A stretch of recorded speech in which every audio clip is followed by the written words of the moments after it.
Assalamualaikum warahmatullahi wabarakatuh. Nama saya Afsal Regan Soleh dari kelas 10 MIPA 4. Saya adalah salah satu murid dari SMA Negeri 2 Pekanbaru. Pada pelajaran biologi kali ini, saya akan menjelaskan tentang struktur sel dari bakteri. Namun, sebelum kita lanjut ke pembahasan mengenai struktur sel bakteri, apa sih sebenarnya bakteri itu? Bakteri merupakan makhluk hidup yang termasuk ke dalam kingdom Monera.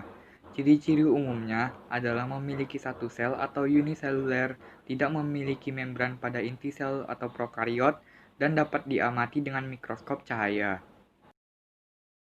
Langsung saja, berikut adalah gambar dari struktur sel bakteri. Seperti yang dapat kita lihat pada gambar, struktur sel bakteri terdiri dari bagian luar, yaitu kapsul, dinding sel, membran sel, flagel, dan pili. Sedangkan bagian dalam dari struktur sel bakteri yaitu sitoplasma, ribosom, mesosom, nukleoid, dan plasmid. Di sini, saya akan menjelaskan mulai dari bagian terluarnya dahulu. 1. Kapsul. Kapsul merupakan lapisan lendir yang menyelubungi dinding sel. Kapsul ini berfungsi untuk pertahanan diri dan cadangan makanan oleh bakteri. Namun tidak semua bakteri memiliki kapsul. 2. Dinding sel.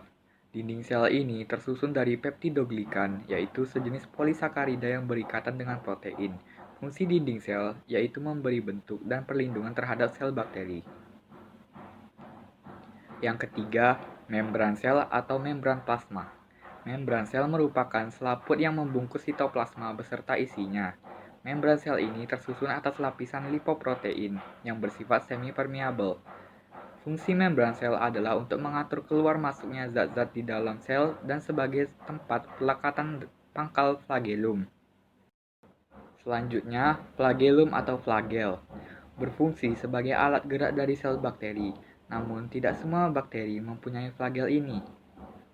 Yang terakhir, pili atau fimbriae merupakan rambut-rambut halus yang tumbuh dari dinding sel, mirip dengan flagel tapi ukurannya lebih pendek dan bentuknya kaku. Fungsinya adalah untuk membantu perlekatan pada substrat dan penyaluran materi genetik pada saat konjugasi. Selanjutnya kita bahas ke bagian dalam dari struktur sel bakteri.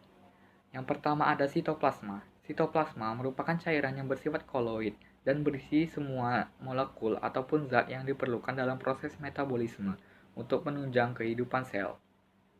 Yang kedua, ribosom.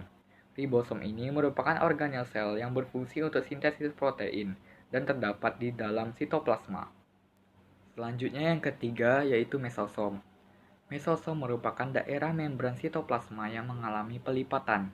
Mesosom berperan dalam beberapa proses seluler seperti pembentukan dinding sel selama pembelahan sel.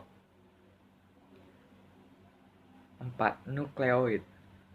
Nukleoid ini merupakan nukleus semu tempat berkumpulnya DNA kromosomal bakteri. Yang terakhir adalah plasmid. Plasmid biasanya berbentuk cincin. Plasmid ini berfungsi dalam rekayasa genetika sebagai vektor yang membawa gen asing yang ingin disisipkan pada bakteri. Sekian penjelasan mengenai struktur sel bakteri dari saya. Semoga dapat dipahami dan terima kasih sudah menonton. Wassalamualaikum warahmatullahi wabarakatuh.